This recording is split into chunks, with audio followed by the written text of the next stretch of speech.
ഇന്ന് നമ്മൾ നോക്കാൻ പോകുന്നത് വളരെയധികം ഇൻട്രസ്റ്റിംഗ് ആയിട്ടുള്ള ഒരു പ്ലാന്റ് ആണ്, ക്രിസ്മസ് കാറ്റസ്. അപ്പം ഈ ഒരു പ്ലാന്റിനെ കുറിച്ചിട്ടാണ് കേട്ടോ. അതിൻ്റെ കട്ടിങ്സ് എങ്ങനെയാണ് നമ്മൾ നട്ട് വളർത്തുമ്പോൾ ശ്രദ്ധിക്കേണ്ട കാര്യങ്ങൾ, എങ്ങനെയാണ് നട്ട് വളർത്തേണ്ടത്, അതേപോലെ തന്നെ നമുക്ക് തുടക്കക്കാർക്കും വളരെയധികം പെട്ടെന്ന് നട്ട് നമുക്ക് ഒരുപാട് പ്ലാന്റുകളായിട്ട് ഇതേപോലെ നമുക്ക് പല രീതിയിൽ, പല കോലത്തിൽ, പല രൂപത്തിൽ നമുക്ക് ഈ ഒരു പ്ലാന്റ് വളർത്താൻ പറ്റും. എടുത്തു പറയേണ്ട പ്രത്യേകത ഇതിൻ്റെ പൂക്കൾ തന്നെയാണ് കേട്ടോ. വളരെയധികം കളർഫുള്ളും അതേപോലെ തന്നെ മൾട്ടി കളറാണ് എന്നുള്ളതാണ്. പല കളറുകളുള്ള പ്ലാന്റുകൾ നമുക്ക്, അല്ലെങ്കിൽ ചെടികൾ നമുക്ക് ലഭ്യമാണ്. പല വെറൈറ്റി കളറുകളുണ്ട്. ഇതിലൊക്കെ ഈ പറഞ്ഞ പോലെ തന്നെ മൾട്ടി കളറിലുള്ള പൂക്കളായിരിക്കും. അതിൽ വെള്ള കളർ മാത്രമുള്ള ചെടിയുണ്ട്. അതിൽ മാത്രമാണ് വെള്ള പൂക്കൾ മാത്രം വരുന്നത് കേട്ടോ. ബാക്കിയുള്ളതൊക്കെ വളരെയധികം മനോഹരമായിട്ട് ഒരുപാട് ഇതളുകളോട് കൂടിയ പ്ലാന്റാണ്. നമുക്ക് ഇതേപോലെ നന്നായിട്ട് 5-6 ദിവസം കഴിഞ്ഞതിന് ശേഷം വിരിഞ്ഞ പൂക്കൾ പൊട്ടിച്ച് മാറ്റി കൊടുക്കാം. ഇതേപോലെ അത് നമ്മളൊന്ന് കീറി നോക്കുന്ന സമയത്ത് ഇതിൻ്റെ ഉള്ളിൽ കണ്ടോ ഒരുപാട് നൂലുകൾ കൊണ്ട് ഇങ്ങനെ മെടഞ്ഞ പോലെ ഒരുപാട് നൂലുകൾ കാണാം. അത് നല്ല ഉറപ്പുണ്ട് കേട്ടോ. അപ്പോൾ അതാണ് പൂക്കളെ കുറിച്ച് അറിയാൻ ഇത്രയേ ഉള്ളൂ. അതിനുശേഷം നമുക്ക് ഇതിൻ്റെ ഇലയും തണ്ടും ഈ ഒരു കാറ്റസ് വിഭാഗത്തിൽ പെട്ടതുകൊണ്ട് തന്നെ ഇതിൻ്റെ ആ ഒരു തണ്ടിൽ തന്നെയാണ് നമുക്ക് പൂക്കൾ വരുന്നത്. ഇല പോലെ തോന്നിക്കുന്ന ആ ഒരു തണ്ടിലാണ് നമുക്ക് പൂക്കൾ ഉണ്ടായി വരുന്നത്. ആ പൂക്കൾ ചെറിയൊരു ഒരു മൊട്ട് പോലെ വരികയും അത് പിന്നീട് പൂക്കളായി മാറുകയാണ് ചെയ്യുന്നത്. ഇവിടെ കണ്ടോ, പൂക്കൾ വരുന്നതിൻ്റെ മുമ്പ് കണ്ടോ ചെറിയ ഒരു പച്ച കളറോട് കൂടിയിട്ട് തന്നെ ഇങ്ങനെ ചെറിയൊരു ബൾബ് പോലെ വരും. അതിൽ നിന്ന് പിന്നെ വലുതായി വന്നിട്ട് പൂക്കളായിട്ട് മാറും കേട്ടോ. ഇതിൻ്റെ പൂക്കൾ നമുക്ക് ഏകദേശം 5, 8, 9, 10 ദിവസം വരെയൊക്കെ കൂടിപ്പോയാൽ നിന്ന് കാണാറുള്ളൂ.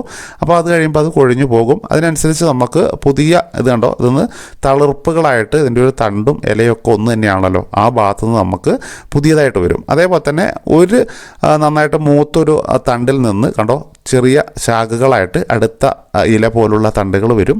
അത് പിരിഞ്ഞ് വേറെ ഭാഗത്തേക്ക്, അതിൽ നിന്ന് പിന്നെ അങ്ങനെ ശാഖകളായിട്ട് ഒരുപാട് വലിയൊരു പ്ലാന്റായിട്ട് വളർന്നു വരും. പിന്നെ പ്രത്യേകിച്ച് പരിചരണമൊന്നും ആവശ്യമില്ല. അപ്പോൾ അതിൻ്റെ കാര്യങ്ങളൊക്കെ തുടർന്നുള്ള സമയത്ത് പറയുന്നുണ്ട്. വെള്ളം കൊടുക്കുമ്പോഴും ശ്രദ്ധിക്കേണ്ട കാര്യങ്ങളൊക്കെ പറയുന്നുണ്ട്.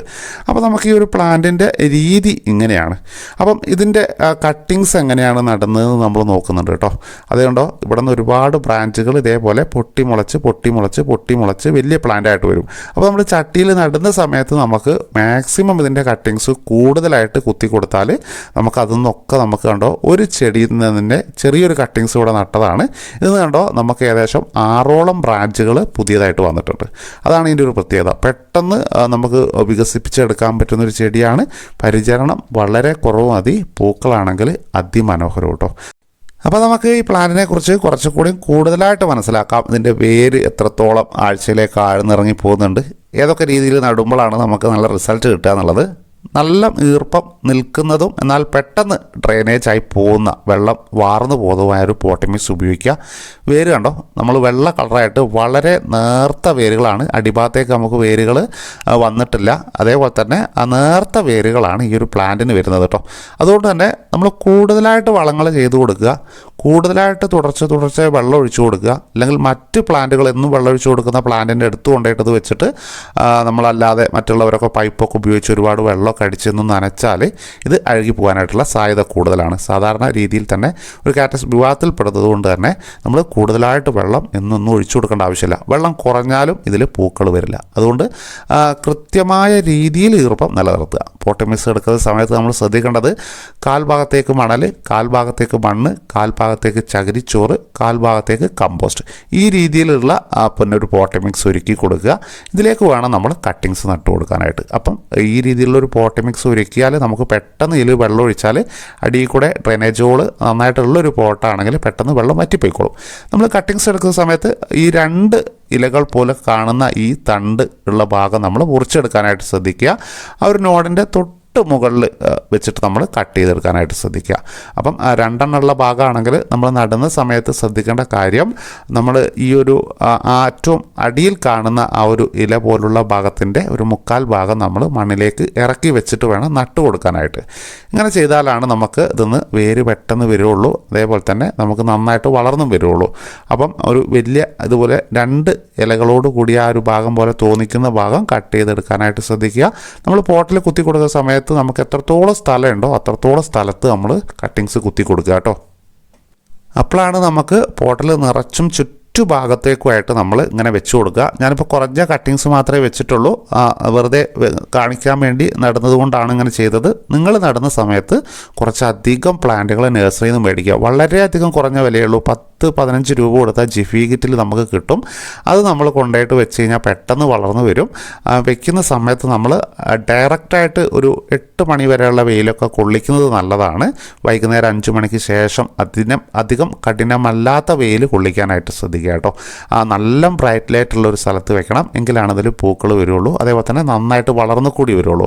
അതേപോലെ തന്നെ ഇതിൻ്റെ ഇലയിലൊക്കെ ഒരുപാട് പൊടിയോ ഡസ്റ്റൊന്നും വരാതെ തട്ടാതെ നോക്കാനായിട്ട് ശ്രദ്ധിക്കണം. അതിൽ ഒരുപാട് ചെളിയോ അഴുക്കൊക്കെ ഇതിൻ്റെ ഈ ഒരു തണ്ടിൽ പറ്റി പിടിച്ചിരുന്നാലും ഇതിൻ്റെ വളർച്ച വളരെയധികം കുറയാനായിട്ടാണ് നമ്മൾ കാണുന്നത്. അതേപോലെ തന്നെ നല്ല ബ്രൈറ്റ് ലൈറ്റുള്ള സ്ഥലത്ത് വെക്കണം എന്ന് പറയുന്നത് ആ ഒരു സ്ഥലത്ത് വെച്ചെങ്കിലാണ് നമുക്ക് റിസൾട്ട് കിട്ടുള്ളൂ. അപ്പോൾ നമ്മൾ കൃത്യമായിട്ട് ഇതേപോലെ ഒരുപാട് പോട്ടിൽ കുത്തി മുളപ്പിക്കാവുന്നതാണ്. അതേപോലെ തന്നെ നമുക്ക് ഇഷ്ടമുള്ള രീതിയിൽ ഹാങ്ങിങ് പോട്ടുകൾ വെർട്ടിക്കൽ ഗാർഡനൊക്കെ ആയിട്ട് സെറ്റ് ചെയ്ത് കൊടുക്കാം. ചെറിയൊരു മണ്ണോ ഒക്കെ ഉണ്ടെങ്കിൽ തന്നെ നമുക്ക് ഇത് നന്നായിട്ട് സിമ്പിളായിട്ട് നട്ടു വളർത്താം. വെള്ളം ഒഴിക്കുന്ന സമയത്ത് ഞാൻ മുമ്പ് സൂചിപ്പിച്ച പോലെ തന്നെ കൂടെ എപ്പോഴും വെള്ളം ഒഴിക്കാതിരിക്കുക. കട്ടിങ്സ് നട്ട പാട് നമ്മൾ നിറച്ച ഒരു പോട്ട് മിക്സ് നന്നായിട്ട് വെള്ളം നനയുന്ന രീതിയിൽ വെള്ളം ഒഴിച്ചു കൊടുക്കുക. പിന്നെ നമ്മൾ കയ്യൊന്ന് മെല്ലെ ആ ഒരു പോട്ട് മിക്സിലേക്കൊന്ന് കുറച്ച് ഭാഗം ഒരു 2 ഇഞ്ച് താഴ്ചയിലേക്ക് കുത്തിയിറക്കിയിട്ട് ഈ വെള്ളമൊക്കെ നന്നായിട്ട് വാർന്നു പോയെങ്കിൽ മാത്രം നമ്മൾ പിന്നെ വെള്ളം ഒഴിച്ചു കൊടുക്കാൻ പാടുള്ളൂ. ഇല്ലെങ്കിൽ ഇതിൻ്റെ കട്ടിങ്സ് അഴുകി പോകാനായിട്ടുള്ള സാധ്യതയുണ്ട്. അപ്പോൾ നമ്മൾ ഓവർ വാട്ടറിങ് ഇല്ലാതെ ശ്രദ്ധിക്കണം എന്നുള്ളതാണ് മെയിനായിട്ട് നമ്മൾ ശ്രദ്ധിക്കേണ്ടത് കേട്ടോ. ഇനി നമ്മൾ വളം കൊടുക്കുന്ന സമയത്ത് നമുക്ക് ഇംഗ്ലീഷ് വളം നമുക്ക് 19-19-19 എന്നുള്ള വളം നമ്മൾ 1 സ്പൂൺ എടുത്തിട്ട് ഒരു 5 ലിറ്ററിൽ കലക്കിയിട്ട് നമുക്ക് ഒഴിച്ചു കൊടുക്കാം. അതേപോലെ തന്നെ ചുവട്ടിലോ തണ്ടിലോ ആവാത്ത രീതിയിൽ ചട്ടിയുടെ ആ ഒരു സൈഡ് ഭാഗത്തായിട്ട് ഒഴിച്ചു കൊടുക്കാം. ഇതുപോലുള്ള മാജിക് ലിക്വിഡ് ഫെർട്ടിലൈസറുകൾ നമുക്ക് ഒഴിച്ചു കൊടുക്കാവുന്നതാണ്. അടുക്കള വേസ്റ്റ് സ്ലറികൾ ഉണ്ടാക്കുന്നതിനെ കുറിച്ചൊക്കെ നമ്മൾ വീഡിയോ ചെയ്തിട്ടുണ്ട്. അത് കണ്ട് നമുക്ക് ഇതേപോലെ അടുക്കള വേസ്റ്റ് സ്ലറികളൊക്കെ നമുക്ക് 5 ദിവസം പുളിപ്പിച്ച് നമുക്ക് ഇതിന് വളരെ നേർപ്പിച്ചിട്ട് ഒഴിച്ചു കൊടുക്കുക.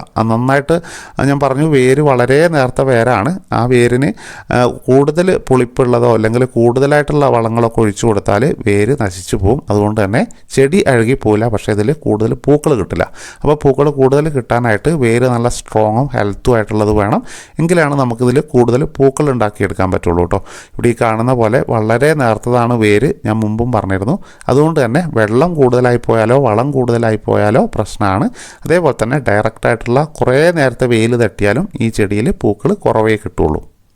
ഇനി നമുക്ക് ഈ ഒരു ചെടിയെക്കുറിച്ച് എന്തെങ്കിലും സംശയങ്ങളോ കാര്യങ്ങളോ നിങ്ങൾക്ക് ഉണ്ട്, ഇല്ലെങ്കിൽ ഞാൻ പറയാൻ വിട്ടുപോയ ഭാഗങ്ങൾ നിങ്ങൾക്ക് ഉണ്ടെങ്കിൽ, അല്ലെങ്കിൽ അറിയാൻ ആഗ്രഹങ്ങളുണ്ടെങ്കിൽ കമൻ്റായിട്ട് എഴുതി ചോദിക്കാവുന്നതാണ്. അല്ലെങ്കിൽ ഇൻസ്റ്റയുടെ പേജിൽ പോയിട്ട് നിങ്ങൾക്ക് കമൻ്റായിട്ട് കാര്യങ്ങളൊക്കെ ചോദിക്കാവുന്നതാണ്. അപ്പോൾ ഇത്ര കാര്യങ്ങളൊക്കെയാണ് ഈ ഒരു ചെടിയെക്കുറിച്ച് പറയാനുള്ളത്. ഇതിനെക്കുറിച്ച് കുറച്ചുകൂടി കൂടുതൽ കാര്യങ്ങൾ അറിയാനായിട്ട് ചാനൽ സബ്സ്ക്രൈബ് ചെയ്ത് വെക്കാനും അതേപോലെ തന്നെ ഇപ്പോൾ തന്നെ ഒരു ലൈക്ക് തരാനും മറന്നു പോരുത് കേട്ടോ. അപ്പം ഇതിൻ്റെ കൂടുതൽ ഡീറ്റെയിൽസ് ആയിട്ടുള്ള വീഡിയോ തുടർന്നുള്ള സമയങ്ങളിൽ വരുന്നതായിരിക്കും. ഇന്നത്തെ വീഡിയോയിൽ ഇത്ര കാര്യങ്ങളാണ് ഉൾപ്പെടുത്തുന്നത്. അപ്പം ഇന്നത്തെ ഈ വീഡിയോ ഇവിടെ നിർത്തുകയാണ്. നല്ലൊരു വീഡിയോ നല്ല കണ്ടൻറ്റായിട്ട് അടുത്ത ദിവസം കാണാമെന്നുള്ള പ്രതീക്ഷയോട് കൂടിയിട്ട് നിങ്ങളെ എല്ലാവരോടും വിട ചോദിക്കുന്നു. Bye bye.